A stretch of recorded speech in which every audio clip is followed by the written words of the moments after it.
주님, 우리는 어쩌다가 그리스도인이 되었을까요? 당신과 만났던 감사와 감격을 잊고 살아가고 있는 것은 아닐까요? 그리스도와 동행하는 삶을 돌아볼 때 우리는 어떤 이야기들을 기억할 수 있을까요? 오늘 예배를 통해 당신과 다시 만나기를 소망합니다. 예수 그리스도 이름으로 기도드립니다.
우리는 모두 숙명적으로 외로움을 느낍니다.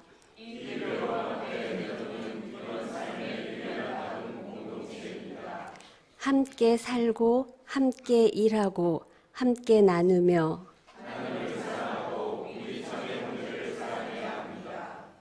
사랑하는 자매 형제와 공동체를 이루어 가까이 살아야 합니다.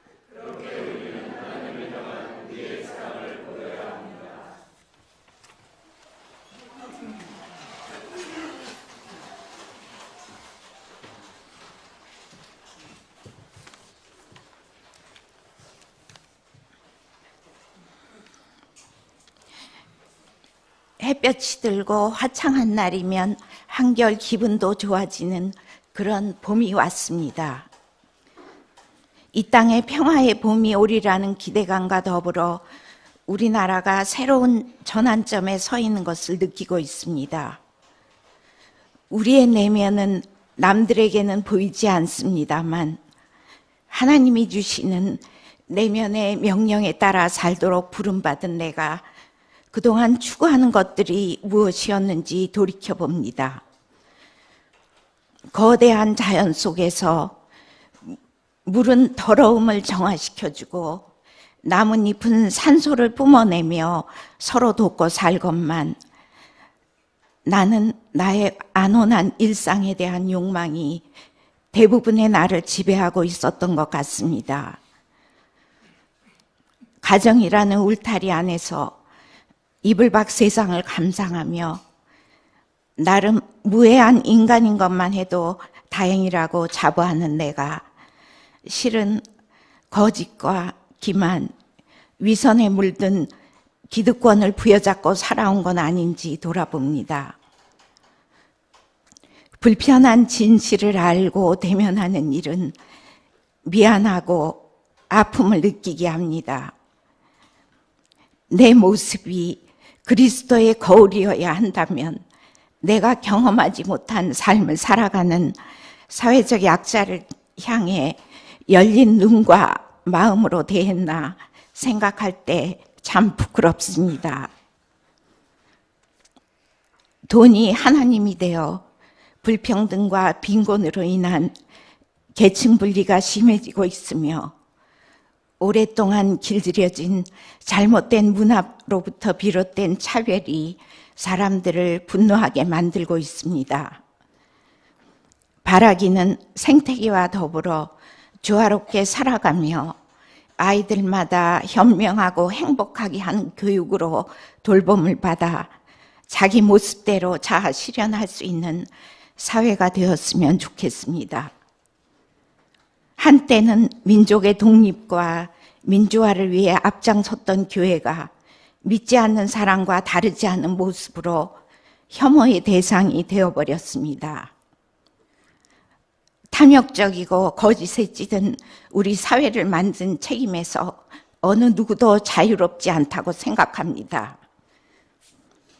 내가 안다고 믿는다고 생각한 것들에 대한 끊임없는 비판과 성찰을 해야겠습니다.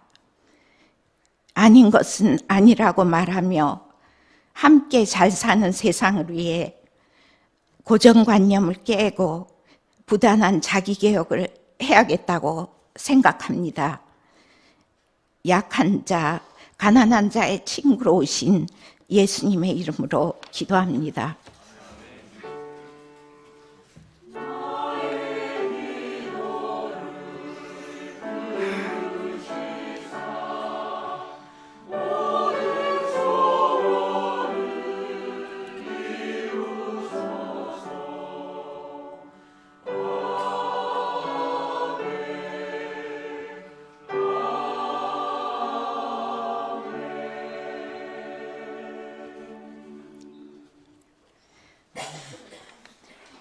마가복음 10장부터 10장 42절, 45절 말씀입니다. 예수님께서는 그들을 가까이 불러 이르셨다. 너희도 알다시피 다른 민족들의 통치자라는 자들은 백성 위에 군림하고 고관들은 백성에게 세도를 부린다. 그러나 너희는 그래서는 안 된다. 너희 가운데에서 높은 사람이 되려는 이는 너희를 섬기는 사람이 되어야 한다. 또한 너희 가운데서 첫째가 되려는 이는 모든 이의 종이 되어야 한다. 사실 사람의 아들은 섬김을 받으러 온 것이 아니라 섬기러 왔고 또 많은 이들의 몸값으로 자기 목숨을 바치러 왔다.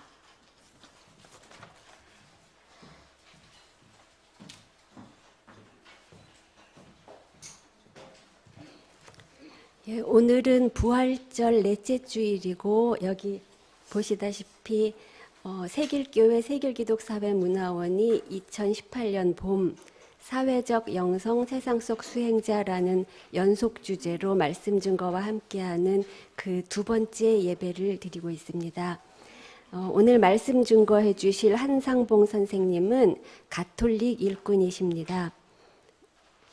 수도자를 꿈꾸다가 가톨릭 운동가가 되신 것으로 알고 있고요. 그 정의구현사재단 사무국장으로 일하셨습니다. 교회의 본질에 대해 고민하던 끝에 인터넷 매체 가톨릭 뉴스 지금 여기라는 매체의 주관으로 활동하셨습니다.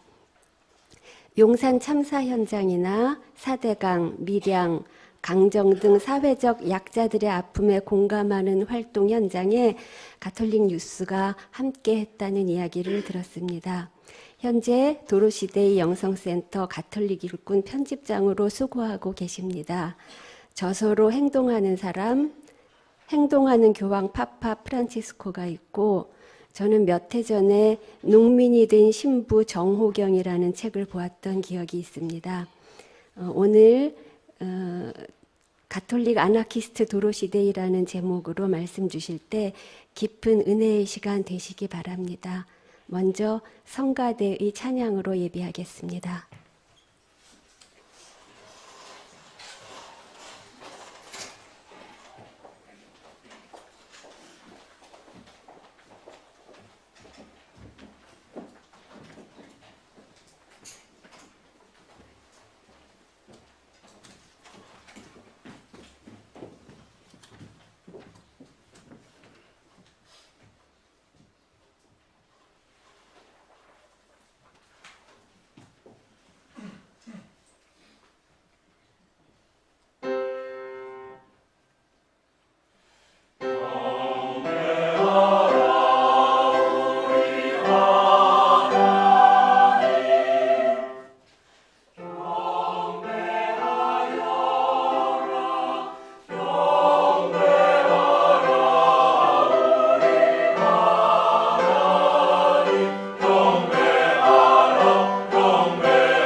안녕하세요.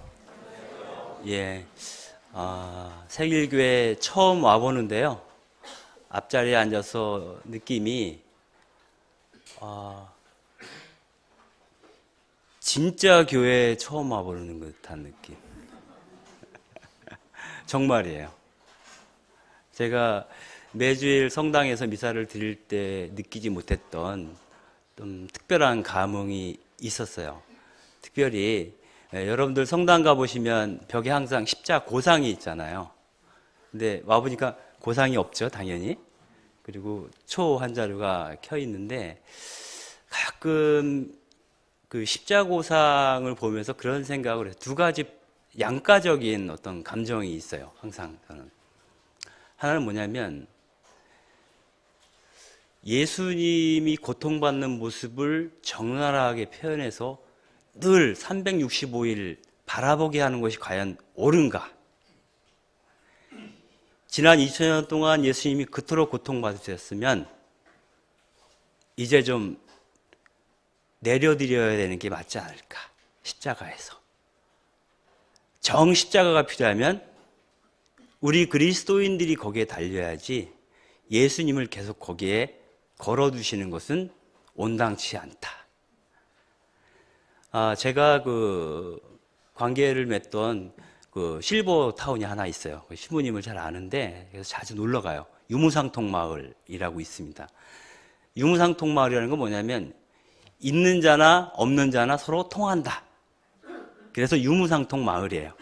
뭐냐면 실버타운은 굉장히 그 부자들만이 갈 수 있는 아주 고가의 양로원입니다. 그래서 이 신부님은 그분들한테 많은 돈을 받아서 7개의 무료 자선 요양원을 운영을 하세요. 그러니까 요양원 큰 거 하나 세워서 나온 돈으로 7개 자선 요양원을 하는 거죠.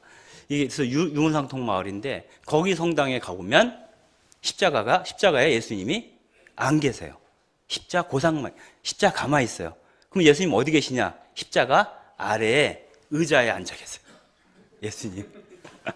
그리고 예수님 어떻게 했냐면 손을 딱 이거 가시가 벗어서 한 손에 잡고 손바닥 위에 못 다 빼서 손에다 쥐고 있어요. 이렇게. 그래서 아니 이게 무슨 뜻이냐? 그러니까 이 신부님께서 그 노인 요양원을 시작하면서 이분들 평생 자식들을 위해서 고생 많았고, 정말 열심히 살아오셨고, 이제는 그 돌아가실 날 기다리면서 쉬고 계시는데, 이제는 십자가에서 이 노인분들도 내려오실 때가 됐다. 그래서 여기 앉아 계시는 예수님처럼 여러분들도 여기 와서는 편안하게 다 잊고 지내시라. 그런 의미였다고 해요. 그런데 그거는 굉장히 많은 뜻을 내포하고 있어요. 어쩌면 아직도 그분이 십자가에 걸려 있는 것은 우리가 그분의 몫을 다하지 못했기 때문이겠죠. 우리가 그 몫을 다 하고 있었다면 그분이 굳이 지금도 나 아직도 여기 매달려 있어. 나 좀 내려다 줘. 하고 2000년 동안 외마디를 지르실 필요가 없었겠죠. 그래서 그런 감정이 또 하나 있고요. 또 하나의 감정은 지금은 우리가 다 알다시피 세속화 시대다 이렇게 얘기를 하잖아요. 사실 종교에 크게 관심이 없어요. 사람들이. 그리고 교인이라 해도 사실은 어떤 그 복음적 가치보다는 이 세상의 가치에 따라 사실상 살고 있죠. 그래서 교회당에 와서 하느님을 또 예수님을 주님으로 고백하지만 정작 마음속의 주님은 뭘까요? 돈이죠. 이거는 어쩔 수 없는 현실이에요. 그리고 자본주의라는 구조 자체가 그것을 계속 부추기죠. 그리고 크게 결단을 내리지 않는 한 거기에 부응해서 살 수밖에 없고, 그러다 보면 입으로는 하느님을 이야기하지만 마음속으로는 황제를 갈망하고 돈을 희망하게 되는 것이죠. 여기서 우리의 어떤 그 신앙의 갈등 뭐 이런 것들이 나타나게 되는 것 같습니다. 이런 측면에서 그 도로시대에는 우리에게 좀 특별한 의미를 갖고 있습니다. 여러분들 그 주보 세길교회 주보를 보시면 앞에 도로시대의 사진이 있고 밑에 연도가 되어 있는데 그 연도 이분이 돌아가신 해가 1980년입니다. 1980년이면은 한국에서는 뭐가 일어났죠? 네, 광주항쟁, 광주학살이 있었고요. 그리고 엘살바도르에서는 군사독재가 시작되면서 로메로 대주교가 암살당한 날입니다. 그 해가 80년입니다. 로메로 주교가 그 전해 포에블러 주교회, 중남미 주교회에 가서 저희들을 도와주십시오라고 호소를 합니다. 주교들 앞에서. 중남미 주교들 앞에서. 근데 그분의 호소가 주교회에서 받아들여지지 않아요. 그리고 나서 바로 이 사람이 암살당합니다. 그런데 바로 같은 해에 도로시데이도 죽어요. 그런데 이분들은, 이 두 분은 아주 묘한, 일치하는 묘한 부분이 있어요. 뭐냐면, 로메로 대주교, 오스카 로메로 아시죠? 예. 로메로 대주교 같은 경우에는 정치적인 이유로 순교한 사람으로는 처음으로 복자가 되신 분이에요. 카톨릭교회에서는 성인 공경이라는 게 있습니다. 그래서 숱한 성인들이 있는데 그 수많은 성인들 가운데 교회가 공식적으로 인정한 성인 가운데 사회운동을 하다 죽은 사람은 단 한 명도 없어요. 아직까지는. 그런데 로메로 대주교가 사회운동을 하던 건 아니었으나 사실상 사회운동을 한 거죠. 주교로서 그런 독재 정권에 대해서 저항하다가 암살당한 사람은 처음으로 복자가 됐어요. 복자 다음 단계가 성인입니다. 그래서 아마도 조만간 성인 품에 오르실 거라고 생각을 하고 있고요. 그리고 같은 해에 죽었던 도로시대에는 복자 전 단계가 주님의 종 단계예요. 희성 과정에서 보면은. 그래서 주님의 종 단계에 와 있어요. 그래서 이 두 분이 성인에 오른다면 카톨릭 교회에서는 공식적으로 사회운동을 하다가 정권의 압제에 투쟁하다가 돌아가신 분을 성인으로 공경하는 하나의 흐름이 공적으로 마련되는 거죠. 이게 중요하다. 이런 생각이 듭니다. 그런데 정작 도로시데이가 1931년도에 창립을 한 피터 모린이라는 분하고 같이 카톨릭 워커, 카톨릭 일꾼들 같은 경우에는 도로시데이가 성인이 되든 성인이 되지 않든 관심이 없어요. 왜냐하면 도로시데이 자신이 나더러 성인이라고 부르지 마라 이렇게 얘기를 했어요. 그러니까 이미 생전에 많은 사람들이 선생님은 성인이세요 이런 얘기를 많이 들었던 거예요. 완전히 자기를 내려놓고 살았기 때문에 그런 말을 들을 만도 하겠죠. 근데 이분은 극구 사양을 했어요. 제가 재작년에 도로시데이 무덤에 묘지에 간 적이 있어요. 뉴욕에 있는데 뉴욕 바닷가에 있는 공동묘지에 있습니다. 이 공동묘지에 있는데 표지가 요만한 표지석 하나만 바닥에 딱 있어요. 아무것도 없어요. 그래서 뉴욕 대교구에서는 이분을 성인으로 시성을 하게 되면 뉴욕 교구가 위신이 쓰는 거잖아요. 빛나는 거거든요. 그래서 자꾸 시성을 시키려고 애를 써요. 그래서 묘지를 거기다 놓으면 사람들이 안 가보니까 뉴욕시 맨하탄 한가운데에 있는 큰 성당이 있습니다. 뉴욕 교구자 성당인데 그게 패트릭 성당이죠. 성 패트릭 성당 교회 묘지로 이장해라.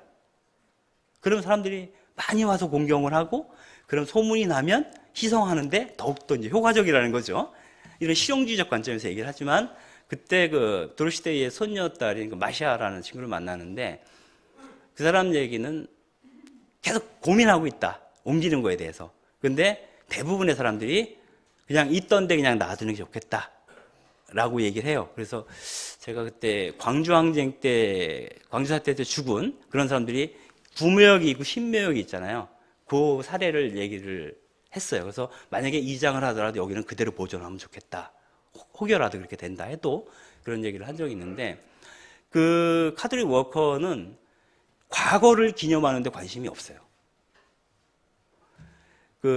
과거에 우리가 어떻게 살아왔고 도로시데이가 어떤 사람이고 그가 남겼던 유품이 뭐고 그가 만들었던 카톨릭 워커라는 신문이 어떤 거고 이런 것들을 설명하고 기념하고 이런 거에 대해서 관심이 없어요. 그럼 뭐에 대해서 관심이 있느냐? 이들의 관심사는 오직 지금 여기서 고통받고 있는 사람들에게만 관심이 있어요. 그래서 실제로 뉴욕 그 본부에 가면 본부에 해당되는 게 메리하우스라고 있습니다. 거기는 여성 노숙인들이 와서 밥을 먹고 옷을 갈아입고 신발을 얻고 목욕도 할 수 있는 그런 공간이에요. 근데 거기서 카드를 워커라는 신문도 31년부터 지금까지 한 80년 넘게 만들고 있는데 거기에 가면 도로시 데이가 있던 방이 있습니다. 이 방이 먼지가 그대로 쌓여 있어요. 하나도 정리가 안 돼 있어요. 그리고 카드리 워커 신문도 지난 호는 그대로 묵혀 있어요. 가지고 이렇게 햇빛에 바스라질 정도예요. 이거는 이제 소위 이런 기념에 대해 특별한 의미를 가진 사람들의 입장에서는 납득할 수 없는 거예요. 내일 모레 성인이 될지도 모르는 사람과 관련된 거를 이렇게 방치해도 돼? 이렇게 얘기할 수 있지만 실제로 거기서 일하는 사람들은 도로시 데이를 너무 좋아하지만 그분을 너무 사랑하지만 그의 정신을, 그의 영성을 사랑하는 거지 그가 남긴 유품을 사랑하는 게 아니라는 거예요. 그래서 참 그때에도 묘한 어떤 그 묘한 느낌들을 받아요. 그런 걸 볼 때마다. 우리들은 소중한 사람이어도 또 소중하게 남겨야 된다 이런 생각도 하는데 그분들은 좀 더 현실적인가? 이런 생각이 들어요. 아무튼 더 중요한 것은 지난 과거가 아니라 지금 이 순간에 내가 무엇을 하고 있는지, 무슨 생각을 하는지, 무엇을 느끼고 있는지, 누구를 지켜보고 누구에게 눈길을 던지고 있는지가 더 중요하다라고 생각을 하는 겁니다. 저는 이제 서강대 신학대학원을 나왔지만 그리고 일각에서는 평신도 신학자 뭐 이런 그 딱지를 붙이기도 해요. 근데 이런 딱지를 저는 싫어합니다. 그래서 굳이 붙인다면 신학 활동가라고 불러주면 좋겠다 이렇게 얘기를 해요. 왜 신학 활동가라고 부르냐면 우리가 신학 공부한 사람들은 많죠. 얼마나 많습니까, 신학자들이. 근데 그 신학자들이 과연 이 세상의 필요, 내지는 이 세상의 요청에 대해서 민감하게 응답하고 있는가를 보면 꼭 그렇지는 않더라는 거죠. 그래서 신학이 신학이려면 살아있는 신학이 돼야 되고 살아있는 신학이 되려면 현장의 요구에 응답하는 신학이어야 한다. 그래서 거기에 응답하는 과정에서 하느님에 대한 발언이 나온다면 그것이 사실 실제로 신학이라고 하는 이름을 붙일만 하지 않은가. 그래서 오히려 신학자라는 말보다는 신학활동가 이런 게 좋겠다 이런 생각을 하고요. 그리고 또 한 가지는 그리스도인들은 자기 미래에 대해서 청사진을 갖지 않는 사람이다라고 저는 믿습니다. 이게 뭐냐면 앞으로 5년 후 내가 무엇을 할 것인지 10년 후 내가 무엇을 할 것인지에 대해서 미리 계획하고 준비해가는 과정 속에서 그리스도인이 만들어지지 않는다고 저는 생각을 합니다. 예를 들어서 예언자들 같은 경우에는 농사를 짓다가 양떼를 몰다가 어느 날 문득 하느님께서 내 백성이 너무 고생하고 있으니 네가 가서 한마디 하렴 이라는 부르심을 듣는 거잖아요. 갑자기 그래서 생업을 접고 그 하느님의 말씀을 발언하는 거예요. 어느 날 불쑥. 그래서 우리는 언제 그분의 이야기를, 그분의 음성을 들을지 몰라요. 그래서 주님이 말씀하시면 언제라도 응답할 수 있도록 항시 네 마음을 무디게 가지지 말라. 그래서 우리의 계획을 갖는 게 아니라 그분이 하시라도 나를 부르면 나설 마음을 갖는 게 더 중요하다. 그리고 나의 청사진이나 나의 로드맵보다도 더 중요한 것은 그분의 계획이죠. 그분이 지금 당장 나에게 무엇을 원하시는가 이런 것이 아니겠는가 생각이 들어요. 그래서 굳이 지금 하고 있는 일에 너무 깊이 천착하지는 않아도 되겠다 이런 생각을 해요. 예전에 한번 이현주 목사님 아시죠? 예. 그분이 예전에 드림교회라는 걸 하셨어요. 가지고 제가 몇 번 따라가서 이제 예배를 드린 적이 있는데, 한 번은 자기 자신을 뭐라고 생각하느냐라는 질문을 갖고 사람들이 이렇게 이야기를 나눈 적이 있어요. 그때 제가 대답한 게 나는 하느님의 필이다. 이런 말을 했습니다. 나는 하느님의 필이다. 그건 뭐냐면 평소에는 자기가 하고 싶은 거 하는 거죠. 근데 그분께서 피리를 불고자 하시면 언제든지 자기 몸을 그분께 내드리는 거죠. 그분이 마음대로 내 몸을 사용해서 피리를 부시겠죠. 근데 그게 참 편한 게요. 피리가 고장나면 누가 고쳐야 되나요? 내가 안 고쳐요. 내가 쓸 게 아니거든요. 난 그냥 내 멋대로 살면 되고요. 피리가 고장나면 그분께서 고치신다는 거예요. 너무 편하잖아요. 그래서 예수님이 그런 얘기를 하신 것 같아요. 내 멍에는 아주 가볍다고. 그죠? 사람은 할 수 없으나 그분은 하실 수 있다고. 그래서 언제든지 와서 쉬라고. 그래 보면 그리스도인으로 산다는 것은 아주 힘든 과정 같으면서도 아주 쉬운 일일 수도 있겠다. 내 의지를 일정하게 그 적절한 순간에 포기할 수만 있다면, 이런 생각을 잠깐 해봅니다. 근데 오늘 그 성경 말씀은 그겁니다. 나는 그 섬김을 받으러 온 것이 아니라 섬기러 왔다라는 거거든요. 그러면 섬김을 받는 자는 우리가 주인이라고 부릅니다. 그러면 섬기는 자는 종이죠. 다른 말로 표현하면 노예죠. 그래서 이 종, 노예, 그리스도인이라고 하는 것은 주인으로 살아가는 것이 아니라 종으로 살아가는 것인데, 누구의 종으로 살아가는 거냐면 하느님의 종으로 살아가는 자다. 그래서 하느님 외에는 어느 누구도 섬길 필요가 없게 되는 거죠. 상대화시킬 수 있게 되는 거죠. 그래서 어쩌면은 우리가 그리스도인으로 산다는 것은 종답게 산다는 것인데, 이 문제랑 관련해서 아주 좋은 이야기를 남긴 사람들이 몇 분 있어요. 그 중에 하나가 시몬 베유입니다. 아시죠? 시몬 베유. 프랑스. 그 시몬 베유 같은 경우에는 그리스도교는 노예들의 종교다. 이런 말을 했어요. 그래서 그 시몬 베유가 덧붙여 한 얘기가, 노예들의 종교인데 그 노예는 두 가지 차원을 갖는다. 하나는 노예들을 위한 종교예요. 또 하나의 차원은 하느님의 노예로 하느님의 노예로 살아가려고 작심한 사람들의 모임이 그리스도교라는 거예요. 근데 예수님이야말로 그 노예로 오신 분, 종으로 오신 분이라는 생각이 들어요. 그 요한복음에 보면 하느님께서 하느님이심을 비우시고 사람이 되시어 우리 가운데 계셨다, 이렇게 얘기를 하시는데, 여기서 사람에 해당되는 게 이제 그 그리스어로는 사륵스죠. 사륵스는 이제 그 푸죽간에 걸린 고깃덩어리를 뜻할 때 쓰는 말이죠. 그리고 우리의 그 귀족들과 같은 사람들의 고상한 몸을, 그런 영적인 몸, 이런 몸을 소마라고 부릅니다. 근데 예수님은 바로 살덩어리로 오신 분이라고 얘기를 하세요. 그리고 루카복음에서는 마국간에서 예수님이 태어나시는데, 마국간에서 태어나실 때 그 천사들이 목자들한테 한 얘기가 있습니다. 메시아를 알아보는 방법. 그건 뭐냐면, 한 아기가 포대기에 쌓인 채 구유에 누워있을 터이니 그 아이가 곧 그분을 알아보는 표다, 징표다, 이렇게 얘기를 합니다. 여기서 그 루카복음사가는 뭐라고 얘기를 하는 거냐면, 예수님께서, 하느님의 아드님이신 그분께서 짐승의 거처에 짐승의 먹이로 오셨다.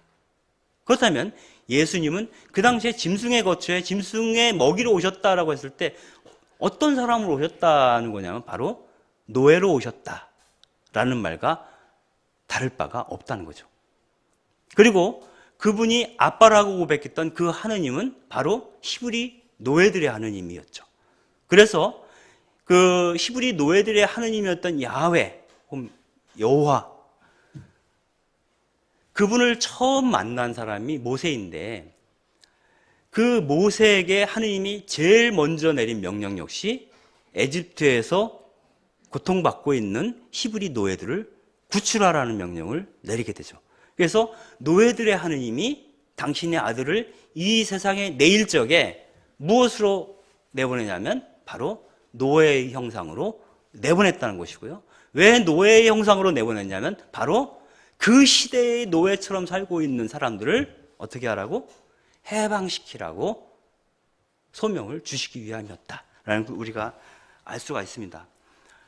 그리고 이 시몬 베이유와 그 도로시 데이의 공통점이 하나가 있는데요. 그건 뭐냐면 이분들이 경계선에 머물렀다는 경계선.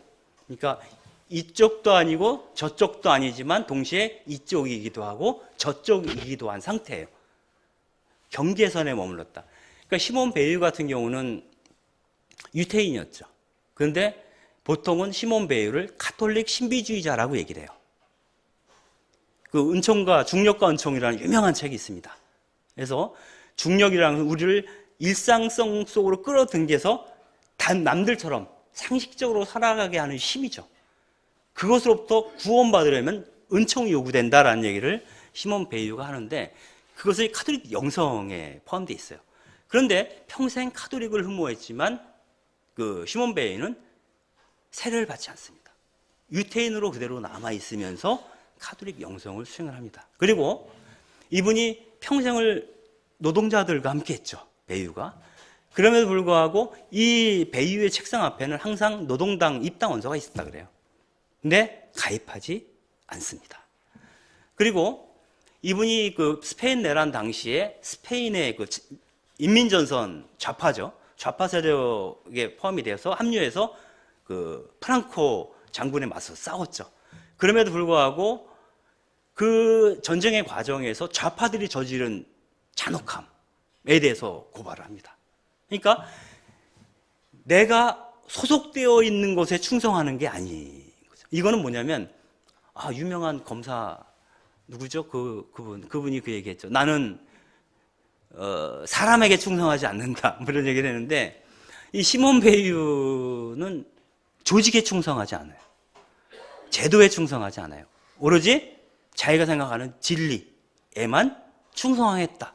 그러기 위해서는 어디에도 속해서는 안 되지만 어디에도 관심을 가져야 되는 그런 사람이 경계선에 서 있는 사람이다. 이 도로시 데이 같은 경우에는 원래가 아나키스트였죠. 철저한 아나키스트였고, 그리고 그 업튼 싱글레어가 쓴 정글이라고 하는 그 하역 부두 노동자들의 파업 투쟁에 대한 그 소설을 읽고 감흥을 받아서 그 노동자들의 삶에 투신을 하는데, 이 도로시 데이가 좌파, 우리가 소위 말하는 사회주의를 선호하면서도 그 당시에 사회주의 세력과 가장 적대적 관계에 있었던 것이 교회입니다. 미국에서. 그 카톨릭 교회에 입교를 하죠. 그러면서 이 사람이 추구했던 것은 이런 고민을 해요. 그 입교를 할 때, 입교를 해서 그 신앙생활하면서 어떤 고민을 하냐면, 자기가 성인전을 많이 봤는데 가난한 이들에게 먹을 것을 나눠준 성인은 많았지만 왜 그들이 가난한지, 도멜다 까마라 대주교처럼 그들의 가난을 완전히 없앨 수 있는 구조를 바꾸려고 노력한 성인은 왜 없는가? 이렇게 질문을 해요. 근데 훗날 카톨릭 워커 운동을 하고 나서 나중에 깨닫습니다. 그때 그분은 이렇게 대답한 것 같다. 네가 바로 그런 성인이 되라. 되게 감동적이었어요, 저는. 우리가 무엇을 바랄 수는 있지만 자기가 그 바라는 것을 실현해야 되는 사람이라는 생각은 안 하죠. 그리고 우리가 바라는 것들이 너무 클 수도 있어요. 근데 내가 있는 현장에서, 내 생활 주변에서 작은 것부터 하나씩 해나가는 것, 할 수 있는 것을 하는 것부터 시작을 하는 거거든요. 일단 하고 나서 생각해라. 이게 이제 도로시 데이의 입장인 거죠. 그래서 교회에서도 도로시 데이에 대해서는 성인품에 오르는 것에 대해서 갑론을 박이 굉장히 심해요. 왜냐하면 그가 사회주의자였고 또 그 입교하기 전에 낙태를 했었어요. 이게 이제 카톨릭 교회의 문제가 되기 때문에 문제를 삼고 있죠. 그런데 그 이분이 그 성인이 된다는 것은 사회 정의와 자선이라고 하는 두 가지를 통합시킨 성인, 그리고 아이를 가진 엄마인 성인. 대부분 성인들은 수도잖아. 신부들이 주로 많이 됐거든요. 그리고 실천과 영성을 통합한 성인이 나오는 거거든요. 그러한 의미에서 우리 시대에 가장 필요한 성인이다라고 그 뉴욕 대교구장인 그 대교구장 주교는 그렇게 얘기를 합니다. 근데 그 얘기도 하죠. 그 제목을 제가 처음에 제목을 뭐라고 정할까요? 라고 질문을 받았을 때 잠깐 당황했어요. 그러다가 엄격결에 그 아나키스트, 카톨릭 아나키스트라고 이름을 붙여놨거든요. 베이유한테. 근데 어느 누구도 베이유를 카톨릭 아나키스트라고 표현한 책은 없어요. 근데 제 느낌이 그랬어요. 왜냐하면 아나키스트라고 하는 것은 모든 제도와 권력을 상대화시킬 수 있는 사상이라고 생각을 해요. 그리고 모든 제도, 집단에 대해서 일정하게 거리를 유지하는 사상이라고 생각하기 때문에 그러한 측면이 바로 그 베이유랑 도로시 데이랑 잘 어울린다 이렇게 생각을 했는데, 이 프리드리 니체 아시죠? 이 니체가 신은 죽었다 이렇게 얘기했다고 하는, 그래서 그리스도인들이 굉장히 싫어하죠, 보통은 공적으로. 근데 아주 매력적인 사람이죠, 니체는. 니체가 처음으로 공적으로 뭐라고 표현했냐면 예수는 아나키스트였다 이렇게 표현을 해요. 그거 잠깐만 읽어드릴게요. 니체는 그리스도교를 바닥에서 기는 자들이 높은 자들에게 저항하는 종교다. 그래서 그런 바닥에 있는 사람들이 믿는 거기 때문에 천한 자들의 복음을 천하게 만든다 이렇게 얘기를 해요.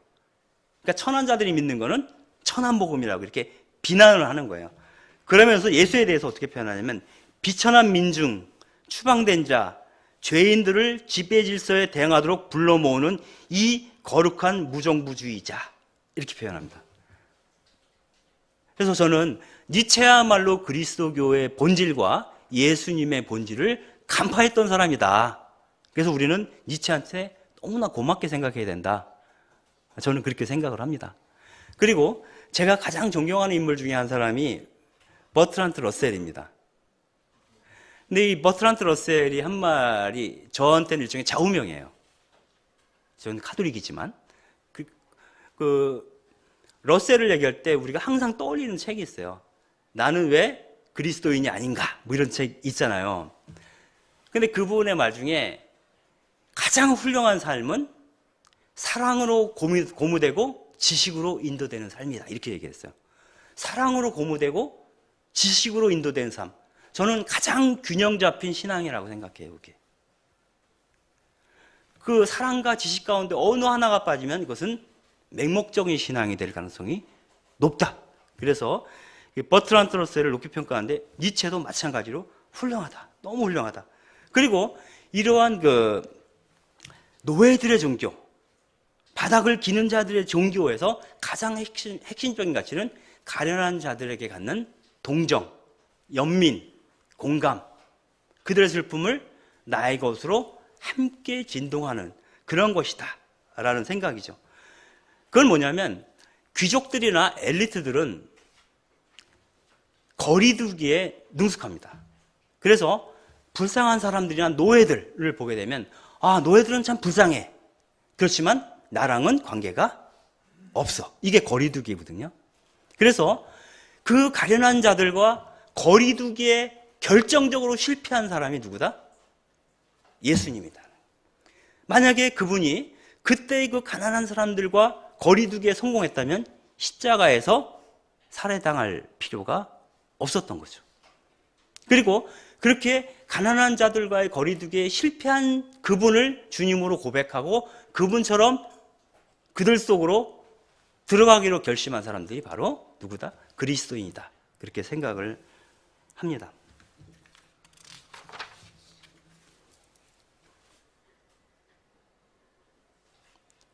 제가 시간이 다 된 건가요? 그쵸? 뒷부분은 간단히 하겠습니다. 저희 10분만 더 해야 될 것 같은데. 네. 허락을 해주시면. 도로시대랑 관련해서 얘기할 게 너무너무 많아서 사실 20분, 30분으로는 힘들긴 해요. 근데 제가 그분에 대한 얘기를 들으면서 가장 충격적이었던 건 뭐냐면, 그 도로시대이 하면 가장 유명한 게 환대의 집입니다. 즉 가난한 사람, 노숙인들이 와서 먹고 자고 하는 그런 곳이죠.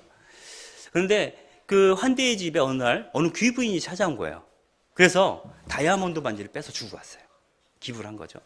그러니까 도로시대이가 주머니에 넣고 있다가 마침 늘 찾아오던 노파가 있어요. 그분한테 준 거예요.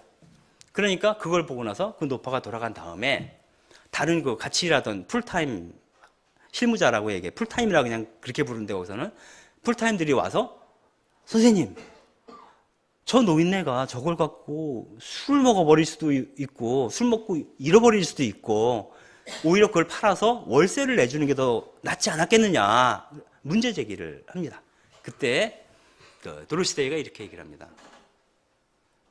저 노파가 저 반지를 팔아서 월세를 내든 술을 마시던 바하마로 놀러를 가던 아니면 손가락에 끼고 다니던 그건 그 사람이 결정할 문제다. 그리고 더 중요한 것은 하느님께서는 다이아몬드를 귀부인들만 끼고 다니라고 창조하지 않았다.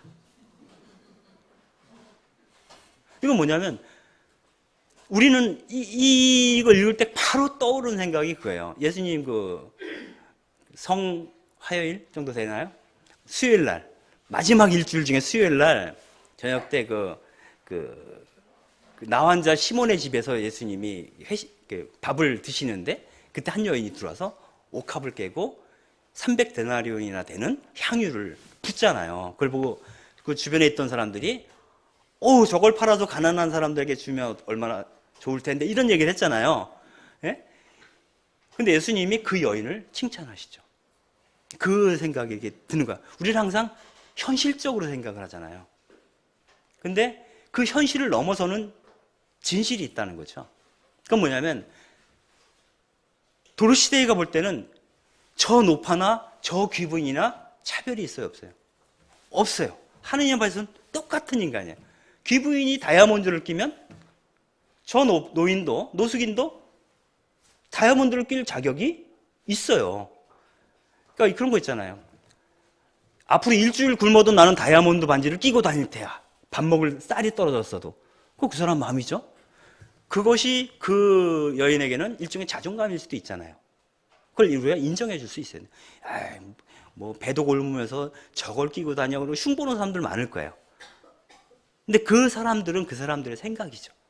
그러나 도로시대에는 똑같이 보는 거예요. 또 한 번은 로버트 콜스라고 하는 나중에 할로위 워커 편집장이 되기도 하는데 이 친구가 대학생 때 처음 도로시대를 찾아갔을 때 얘기입니다. 찾아갔는데 마침 한 노숙인 여인하고 도로시대가 이야기를 나누고 있는 한참. 근데 술에 취한 여인과 얘기를 나누면 어떻게 되는 거예요? 상황이. 한 얘기 또 하고 한 얘기 또 하고 한 얘기 또 그런 거 아니에요? 근데 도로시대가 주의 깊게 그 얘기를 계속 경청해 주는 거예요. 그러니까 이제 끼어들 수가 없으니까 이 친구가 뒤에 물러나서 이제 기다리고 있었던 거예요. 근데 이야기를 나누다가 잠깐 틈이 나니까 도로시대가 왔어요. 와서 콜스한테 뭐라고 얘기를 했냐면 선생님 어느 분하고 얘기하고 싶으십니까? 이렇게 물어본 거예요. 저 여자분하고 얘기하고 싶으십니까? 저랑 얘기하고 싶으십니까? 뭘 원하는지를 물어보는 거야. 우리는 당연히 도로시대를 만나러 왔을 거라고 생각하잖아요. 근데 도로시대는 안 그런 거예요. 나나 그 알코올릭 여인이나 차별이 없어요. 그리고 실제로 도로시대의 얘기를 들으면서 배울 점이 있을 수 있으나 그 술주정뱅이 여인을 통해서도 우리는 많은 걸 배울 수가 있어요. 그거는 하느님만 아세요. 그렇지 않나요? 지금 길가에 쓰러져 있는 그 노숙인들을 불러세워서 그 사람하고 1박 2일 동안 한번 얘기 나눠보세요. 엄청난 인생의 진리를 배울 수 있을 거예요. 안 그럴까요? 그렇다면 그 순간 그 사람은 살아오면서 어느 순간 갑자기 급전직하에서 노숙인이 됐을 뿐이에요. 그 사람의 인생을 낱낱이 들어오면 소설이에요. 그걸 통해서 우리는 성경보다 더 깊은 진리를 배울 수도 있죠. 도로시대에는 그렇게 생각하는 분. 특별하지 않나요? 또 도로시데이가 운영했던 환대집 같은 경우에 카톨릭 워커에는 대표가 없습니다. 도로시데이도 대표가 아니에요. 그 이런 일 뿐이에요. 그래서 그 환대집은 누군가 뭐 밥을 짓고 누군가 배식을 하고 뭐 이래야 될 거 아니에요. 근데 아무도 그걸 지시하는 사람이 없어요. 그리고 그 센터에 가보면 1층은 식당이고 2층은 뭐 옷 바꿔주는 데거나 아니면 사무실이 있고 3층부터는 집이에요. 방이 있어요. 그래서 노숙인들 중에서 TO가 있으면 방이 나오면 평소에 이제 받았던 사람들, 원하는 사람들을 거기서 살게 해요. 근데 살게 하는데 언제까지라는 게 없어요. 살고 싶을 때까지 사는 거예요. 그리고 특별한 문제가 없는 한 그 사람을 내보내지 않아요. 그런데 거기에 머무는 사람들 가운데 누구도 어디 가서 뭘 하라고 시키는 사람이 없어요. 그러니까 알아서 하고 싶은 사람이 가서 밥을 하고 배식을 하는 거예요. 하고 싶은 사람이. 그리고 오늘은 나 아무것도 하기 싫어 그러면 자기 방에서 누워 있다고 해서 아무도 뭐라 그런 사람이 없어요. 그리고 거기에는 십자고상이 하나 딱 걸려 있어요. 그 외에는 이것이 카톨릭 단체에서 하는 것이라고 하는 것을 알만한 물건이 하나도 없어요. 왜냐하면 이 공간은 종교를, 카톨릭 교회를 설파하기 위해서 지은 공간이 아니라 가난한 이들을 돌보기 위한 공간이에요. 그 카톨릭 워커에서 보여주고 있는 가장 유명한 그림 중에 하나가 구호 라인에 서 있는 그리스도라는 그림이 있습니다. 그러니까 노숙인들이 쭉 줄 서가지고 무료 급식을 받으려고 줄 서 있는데 그 가운데 예수님도 서 있어요. 서서 이제 그 구호 라인에 서 있는 그리스도 그림인데, 그건 뭐냐면 바로 그 사람들이 그리스도라고 하는 생각이죠. 근데 그리스도에게 누가 뭘 하라고 시킬 수가 있겠어요? 그 사람이 음식을 하든 놀든 여행을 가든 굉장히 자율적인 공동체고 자발적인 공동체예요. 그러한 의미에서 굉장히 그 무정부주의적 상태, 아나키스트적인 성격을 그 공간 자체가 갖고 있어요. 그리고 거기서는 후원회가 없습니다. 밥을 주려면 돈이 있어야 되잖아요. 후원회가 없어요. 그리고 후원을 받더라도 고액은 받지 않아요. 소액 후원만 받아요. 왜 소액 후원만 받냐면 많은 사람들이 이런 일을 같이 하고 싶지만 할 수 없는 사람들이 많아요. 지역적으로 멀어서 혹은 나이가 너무 많아서 나는 장애를 갖고 있어. 그러면은 마음으로 이러한 일들을 동참하고 싶은 사람들이 5,000원, 10,000원씩 내는 게 바로 돈을 내는 게 아니라 그 사람이 돈을 내므로써 활동에 참여하는 거예요. 근데 내가 오늘 10,000원을 냈는데 이번 달에 어떤 사람이 100만 원을 확 내버려. 그러면 내 10,000원을 내는 내 손이 어떻게 돼요? 부끄러워지죠. 왜 그녀의 손을 부끄럽게 하는가라는 거예요. 질문이. 그래서 고액을 안 받아요. 물론 정부의 프로젝트를 내지도 않습니다. 사회복지단체들은 대부분 정부 프로젝트를 먹고 살잖아요. 프로젝트 없어요. 교회의 지원도 받지 않습니다. 물론 기업의 지원도 받지 않습니다. 어떠한 그 큰 기업, 교회, 정부의 지원도 없이 단지 소액 후원만으로 운영하는데, 그럼 돈이 없어서 어떻게 하느냐? 있으면 있는 대로 하는 거예요. 우리가 돈을 갖고 있는 게 10만 원이 있으면 10만 원 한도 내에서 일을 하면 되는 거예요. 100만 원씩 100만 원 한도 내에서 하는 거예요. 돈을 남기지 않습니다. 다 씁니다. 그러니까 한 번은 이런 환대집이 이제 미국만 해도 200여 군데가 있어요. 거기서 이제 한 군데에서 재정적으로 어려워지니까 도로시데이한테 편지를 씁니다. 이러저러한데 어떻게 하면 좋습니까? 라고 편지를 썼어요. 그러니까 도로시데이가 딱 한 줄 답장을 보냅니다. 한 줄 답장을. 그 내용은 뭐냐면, 미카엘, 당신은 신앙이 있습니까? 이거 딱 한 줄이에요. 답이. 만약에 그게 당신의 일이 아니라 하느님의 일이라면 하느님께서 알아서 돌봐주실 것이고, 그게 하느님의 일이 아니라면, 그래서 돈이 없어 더 이상 운영할 수 없다면 그냥 문 닫으면 된다는 거예요. 즉 조직의 안정화, 조직의 확대에 전혀 관심이 없어요. 환대집 있다가 없어질 수도 있죠. 그리고 그 환대집은 다 밥집만 하는 것도 아니에요. 매춘 여성을 위한 공간도 있고 여러 가지 활동을 해요. 그 지역에 자기가 할 수 있는 일을 누군가 하고자 하면 그게 환대집이 되는 거예요. 혼자 해도 환대집이고 10명이 해도 환대집이에요. 그러나 20명, 30명으로 늘어나는 환대집은 없어요. 규모를 최소 이상을 넘기지 않아요. 그래서 그 환대의 집 이름은 전부 다 마르타의 집, 마리아의 집, 요셉의 집 이렇게 적혀 있어요. 그럼 뭐냐면 하우스잖아요. 우리가 가족처럼 지낼 수 있는 단위까지만 확장하는 거예요. 규모가 어느 이상 커지면 지금 이렇게 한 150명 모여있으면 가족이 안 돼요. 이를테면. 그러니까 환대의 집은 10명, 20명 있어야 가족처럼 살잖아요. 그래서 여기에 누가 오더라도 한 가족의 일원처럼 느낄 수 있도록 하는, 서로 충분히 돌볼 수 있는 단위로 작은 규모로 제한합니다. 그래서 이러한 것들이 이제 특별하죠. 규약도 없고.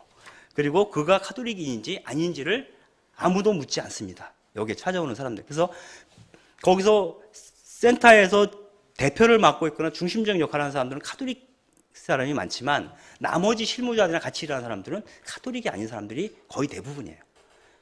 그러니까 종교랑 사실상 직접적인 상관은 없다. 무슬림이 와서 환대의 집에서 같이 일할 수 있어요. 이를테면. 마지막으로 2가지를 더 얘기해야 되는데. 한 가지 빼고요. 이것도 한 2줄로 얘기하면, 테툴리아누스라고 하는 교부가 이런 얘기를 했습니다. 그리스도인의 삶의 목적은 지옥을 면하는 데 있지 않다. 이렇게 얘기를 했어요. 도로시 데이는 어떻게 얘기했냐면, 그리스도인의 삶의 목적은 성인됨에 있다. 여기서 말하는 성인은 공식적인 성인을 얘기하는 게 아니에요. 교황청에서 인준한 성인을 얘기하는 게 아니라 거룩함으로 불리움을 받았다. 모든 그리스도인은. 이게 이제 이 도로시 데이의 입장이죠. 그리고 이렇게 가는 데 있어서 제일 중요한 것은 이런 과정에서 필요한 것이 그 슬로건이 있습니다. 우리 카톨릭 일꾼에서는 그 말을 기도하고 공부하며 일하자 이렇게 정해서, 이게 원래 베네딕트회의 슬로건이기도 해요. 기도하며 노동하라 뭐 이런 건데, 기도하며 노동하라, 기도하며 일하는 것 가운데 이 양자의 중심을 잡아주는 게 바로 공부라는 거예요. 이 공부에 해당되는 게 렉시오 디비나, 베네딕토에서는 렉시오 디비나를 얘기하는 건데 하느님에 대한 지혜죠. 그것이 명확하게 서 있지 않으면 헛된 기도를 하거나 허튼 일을 하게 된다는 거예요. 무슨 말씀인지 아시죠? 엉뚱한 기도를 하는 거예요. 기도를 하긴 열심히 하는데 밤새워 하는데 엉뚱한 기도를 해버리는 거예요. 떼돈 벌게 해달라고. 이를테면 그분이 누구시니? 그분이 노예들을 옹호하시는 분이시라는 걸 까먹은 거예요. 너가 부자가 되는 순간 너는 하나님과 상관없는 사람이 될 거야 라는 경고를 잊어버린 거죠. 아니면 모르는 거죠. 왜? 공부를 안 해서. 제가 준비한 글의 마지막 부분만 읽고 끝내겠습니다. 제대로 공부가 안 되면 사람의 아들은 섬김을 받으러 온 것이 아니라 섬기러 왔고, 또 많은 이들의 몸값으로 자기 목숨을 바치러 왔다는 말을 결코 이해할 수 없습니다. 그래서 말로는 하느님을 섬긴다지만 몸으로는 우상을 섬기게 됩니다. 말로는 하느님의 종이라고 하지만 정작 하느님을 능멸할 수도 있습니다. 오늘 긴 시간 이야기 들어주셔서 감사하고요. 도로시데이에 대해서 환대하는 삶이라는 책, 이 평전이 나와 있는데 한번 기회 되시면 읽어보시면 좋을 것 같고요. 그래서 어디에도 얽매이지 않고 그분에게만 종된 자의 삶을 사는 그 사람이 바로 그리스도인이다라는 것을 기억할 수 있는 시간이 되었으면 감사하겠습니다. 고맙습니다.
주님, 정성껏 바친 헌금이 주님과 우리의 사랑을 실현하는 길에 세상의 고통을 치유하는 일에 온전히 쓰이게 도와주십시오.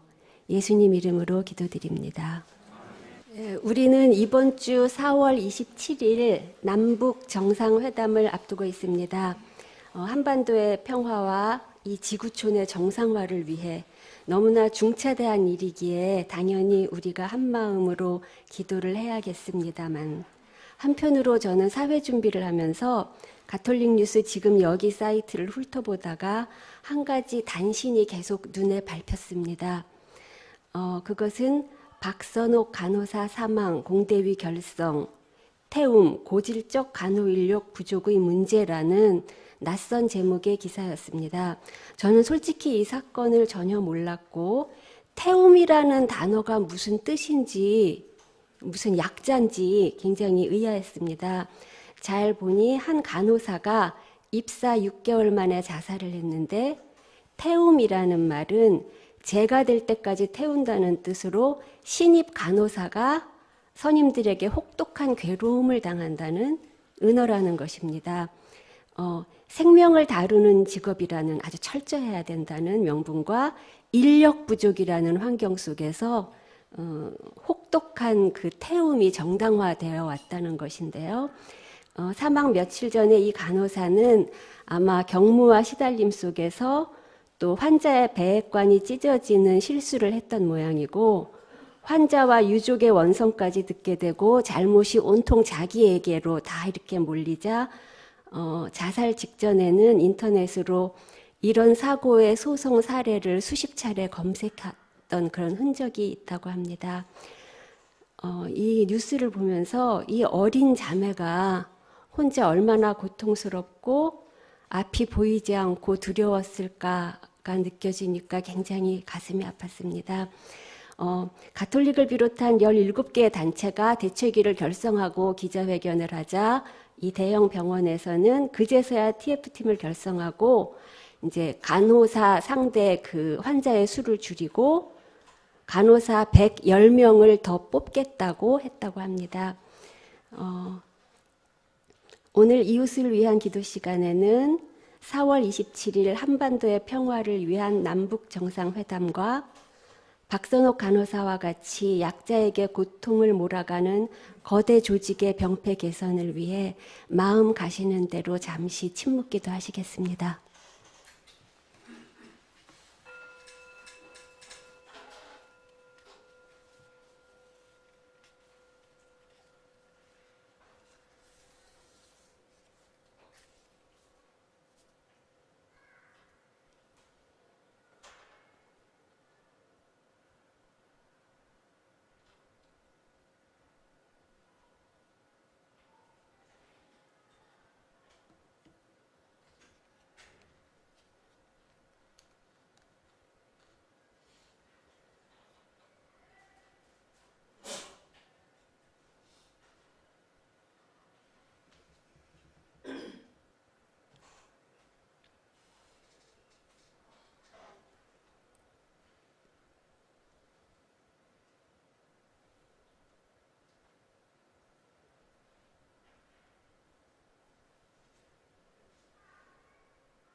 주님, 부끄럽습니다.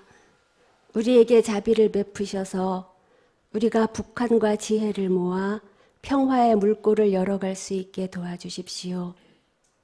약자를 괴롭히고 또 그에 동조하는 이 거대한 시스템으로부터 우리가 담대히 아니라고 일어나 주님 원하시는 참 생명연대의 길에 설 수 있도록 도와주십시오. 예수님 이름으로 기도드렸습니다.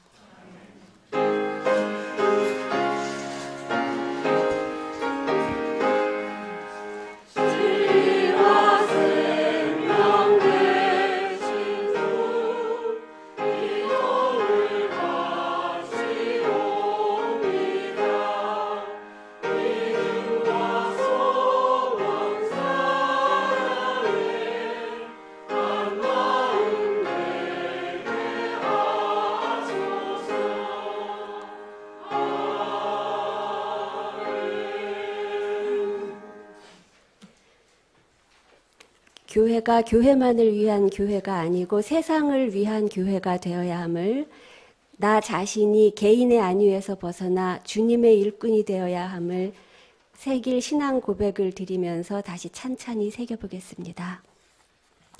우리는 우주 만물을 창조하시고 역사를 주관하시며 품어 인도하시는 하나님을 믿습니다. 우리는 모든 악으로부터 우리를 해방하여 새 사람으로 일으켜주시는 예수 그리스도를 믿습니다. 우리는 모든 생명들이 서로 소통하도록 이끌며 고난과 절망 속에서도 우리에게 언제나 새로운 희망과 능력을 주시는 성령을 믿습니다. 우리는 교회가 예수 그리스도의 십자가와 부활에 동참하고 자매 형제들이 사랑의 교제를 나누는 신앙 공동체임을 믿으며 창조의 보존과 완성을 위해 인간의 생명과 존엄을 지키기 위해 하나님의 정의와 평화의 실현을 위해 우리의 삶을 바칩니다. 우리는 자신을 비우고 고통받는 모든 생명에 이웃이 되어 하나님 나라 복음을 위해 헌신하기로 다짐합니다. 주님, 저희에게 오늘 도로시데이의 삶과 영성에 대해 알게 해주셔서 감사합니다. 저희가 도로시데이의 삶을 가슴에 새기고 그의 영성을 저희 안에 받아들이고 저희도 앞으로 실천하는 삶을 살 수 있게 도와주십시오. 주기도문으로 예배를 마치겠습니다. 하늘의 시작.